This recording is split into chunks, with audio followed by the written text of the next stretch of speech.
Yes అండి. Supreme court న్యాయమూర్తిగా చేసినటువంటి కేజీ బాలకృష్ణన్ ది వీక్ అనే మ్యాగజైన్కి ఇంటర్వ్యూ ఇస్తూ ఆయన చాలా స్పష్టంగా చెప్పాడు ఏంటంటే, ఏదో న్యాయమూర్తులు అయినంత మాత్రంలో న్యాయమూర్తులు అంటే మేమేదో ఆకాశం నుంచి ఊడిపడలేదు, ఈ బురదలో నుంచే, ఈ సమాజం నుంచే, ఈ అవినీతి సమాజం నుంచే మేము కూడా పుట్టాము. కాబట్టి మాలో కూడా చాలా మంది ఈ బాపత వీళ్ళు ఉన్నారు అని చెప్పని అన్నారు. ముఖ్యంగా మనకి ఆంధ్రప్రదేశ్లో ఇందాక అన్నట్టుగా వ్యంగ్యంగా మాట్లాడితే పోలీసు నోటీసులు ఇస్తారు, ఇంకేదో ఇస్తారు.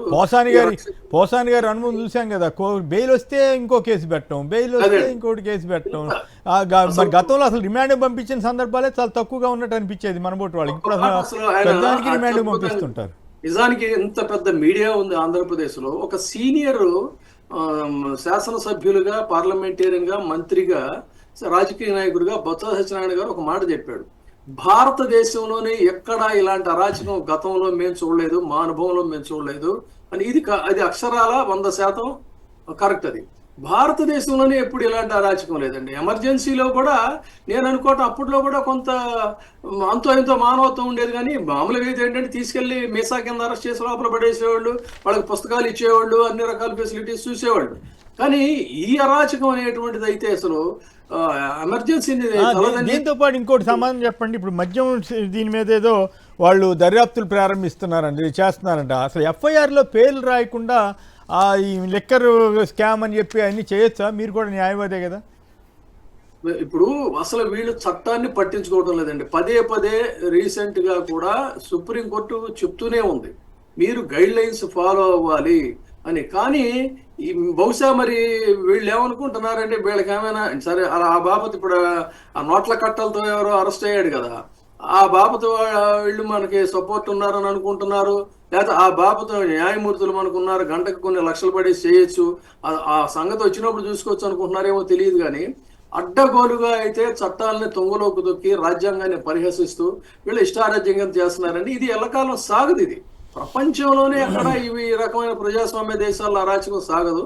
వీళ్ళకి ఇది ఒక టైం బీయింగ్ నడుస్తుంది. ఈ లోపు కొంతమంది బలైపోతున్నారు. లెట్ ఇట్ బిందా అని చెప్పినట్టు. అందుకనే తిరగబడేటువంటి గొంతులు ముందు పొదల సంఖ్యతోనే మొదలవుతాయి. డెఫినెట్ గా ఇది ఒక ఉద్యమ రూపం అనేటువంటిది దాల్స్తుంది. అంతవరకు వీళ్ళ వ్యవహారం నడుస్తుంది. ఇది చరిత్ర చెప్తున్నటువంటి వాస్తవం. దానితోడు ఇంకొక ఇంట్రెస్టింగ్ విషయం ఏంటంటే, ఎవరో సత్యనారాయణ అంట యూపీ క్యాడర్ నుంచి పనిగట్టుకు తీసుకొస్తున్నారంట. కేవలం రెడ్ బుక్ రాజ్యాంగం ఇప్పుడున్నాళ్ళు అమలు చేయలేకపోతున్నారంట. అందుకోసం అని చెప్పి ఆ ఐపీఎస్ అధికారిని పంపాల్సిందే. యూపీ క్యాడర్ సత్యనారాయణ కోసం ఏపీ సర్కార్ పట్టట. ఇప్పుడు సరిపోవట్లేదా ఈ రెడ్ బుక్ రాజ్యాంగం?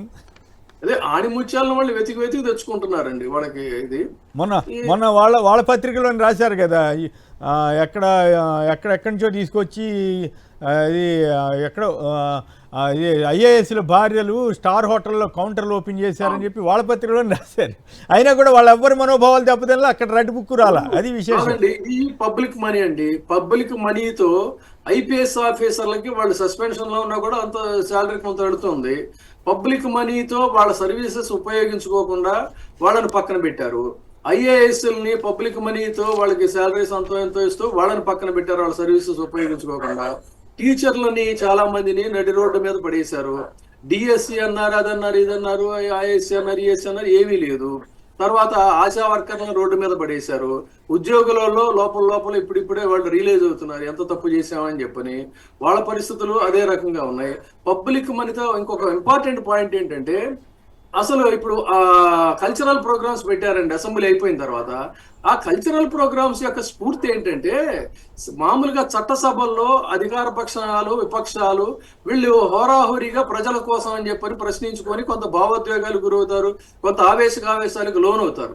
ఇదంతా కూడా తర్వాత అయిపోయిన తర్వాత వాళ్ళలో ఒక స్పోర్టివ్ స్పిరిట్ నింపడం కోసం, ఫ్రెండ్లీ అట్మాస్ఫియర్ క్రియేట్ చేయడం కోసం అని ఈ స్పోర్ట్స్, కల్చరల్ ఈవెంట్స్ నిర్వహిస్తారు. అంటే వాళ్ళందరూ కూడా కలిసిపోయి హాయిగా మనమంతా ఒక కుటుంబం ఈ ప్రజాస్వామ్యం కోసం ఉన్నామని ఒక మంచి సంప్రదాయం ఉంటుంది. అటువంటి దాంట్లో కూడా ఈ వీళ్ళు జగన్నామ స్మరణ, కక్షలు, కార్పణ్యాలు, వెటకారాలు, వ్యంగ్యం అంటే వీళ్ళకి నిరంతరం కూడా వైరభక్తి. నిద్ర లేచిన దగ్గర నుంచి అసెంబ్లీలో కానీ, ఇంట్లో కానీ, మీడియా ముందు కానీ, లేదా బయట కానీ నిరంతరం జగన్మోహన్ రెడ్డి గారి గురించి స్మరించడమే తప్ప ప్రజాపాలన, ప్రజాస్వామ్య సమస్యలు, ప్రజలు మనల్ని ఎందుకు గెలిపించారనేటువంటి భావన ఎక్కడా లేదు. అదే పని, అంటే ఒక ఫియర్ సైకోసిస్. వాళ్ళు ఏ రకంగా గెలిచారనేటువంటిది వాళ్ళకి తెలుసు. ప్రజామోదం పరిపూర్ణంగా లేకుండా మనం గెలిచాం. ప్రజామోదం పరిపూర్ణంగా లేకుండా గెలిచాం కాబట్టి మనకి పక్కలో బల్యంగా ఒక నైట్ మేర్ లాగా ఈ జగన్మోహన్ రెడ్డి అనే వ్యక్తి ఉన్నాడు ఎప్పటికైనా సరే. సో ఏదో రకంగా దీన్ని మీకు నిరంతరం చూడండి, అత్యద్భుతంగా రోజు కృష్ణ భగవానుడిని తలిచేది ఎవరనంటే రాక్షసులే. రావణ మన భక్త ప్రహ్లాద గురించి మీకు తెలుసు. ఎంతసేపు నిరంతరం మామూలు భక్తుల కంటే కూడా ఎక్కువ వాళ్ళు తలుస్తుంటారు. సో ఇక్కడ జరుగుతుంది కూడా నిరంతరం. జగన్మోహన్ రెడ్డి గారు అభిమానులు రోజు ఆయన ఎంత తలుస్తారో తెలియదు, కానీ వీళ్ళు నిద్ర లేచిన దగ్గర నుంచి ఇదే పని మీద ఉంటున్నారు. ఇంత దీనిగా ఉన్నందుకు ఖచ్చితంగా ఒక రోజైతే వస్తుంది. అయితే దురదృష్టం ఏంటంటే ఈ లోపు కొంతమంది అయితే బలైపోవాలి తప్పదు.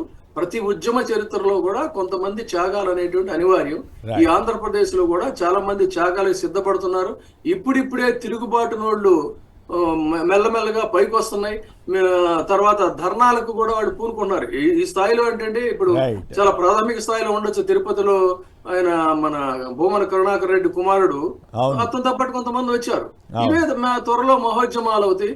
ఆ తర్వాత ఎవరినైతే వీళ్ళు వెతికి పట్టుకొని జైళ్లలో పెడుతున్నారో వాళ్ళంతా వాళ్లే స్వచ్ఛంగా నన్నెక్కనివ్వండి బోను అంటూ ఎవరికి వాళ్ళు ముందుకు వస్తారు. ఇన్ని జైళ్లలో ఎంతమంది నింపుతారు అనేది కూడా చూద్దామండి.